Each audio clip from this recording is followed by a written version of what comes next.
Hi Ninglings, it's Friday. We're doing this really interesting project in my English class that I wanted to tell you about. It's called the Genre Project. The whole premise of the project is to explore a genre that you don't know a whole lot about, but you also kind of dislike. Some people, this might be country music. They haven't really listened to a lot of it, and to them it all kind of sounds the same, and it's just kind of like, I don't like that, I don't want to listen to that. You have to talk to somebody who's really interested in that genre and loves it and loves everything about it and knows a lot about it. You have to ask them why they love it, what the characteristics of the genre are that maybe you don't know a whole lot about because you actually don't know a whole lot about the genre, and also where a good entry point is for somebody who doesn't know a lot about the genre. I chose Doctor Who because I didn't know a whole lot about it. I had only seen about half an episode and was just very unimpressed. It seemed very fakey and very cheap and low budget, and the suspense seemed very forced, and it just wasn't something I was interested in getting involved in. Also, I knew there was this whole big fandom thing that was very daunting if you didn't know a whole lot about the show, that it was kind of either you were in it or you weren't. And that turned me off from Doctor Who. I'm also not a big fan of fantasy or sci-fi, so it was never really something that I sought out. So I sat down with my friend Maggie, who is the biggest Doctor Who fan I know, who I talk to in real life. She told me that she loves Doctor Who for a lot of the same reasons that I dislike it. She's an Anglophile, so she just loves that they're all British.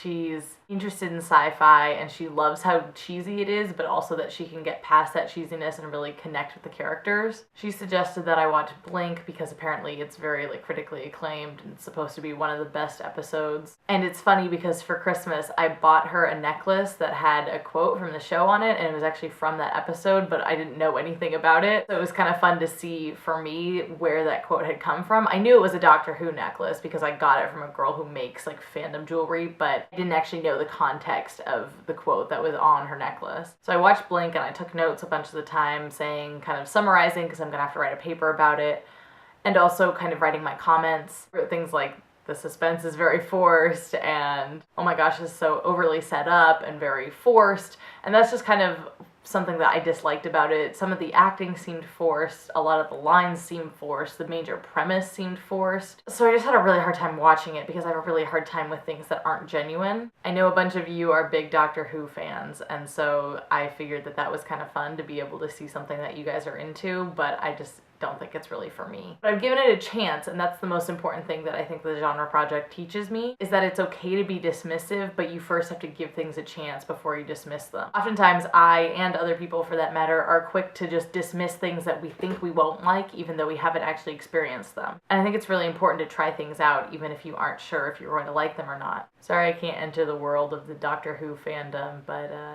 I tried. I'll see you next week, and Zach, I'll see you tomorrow.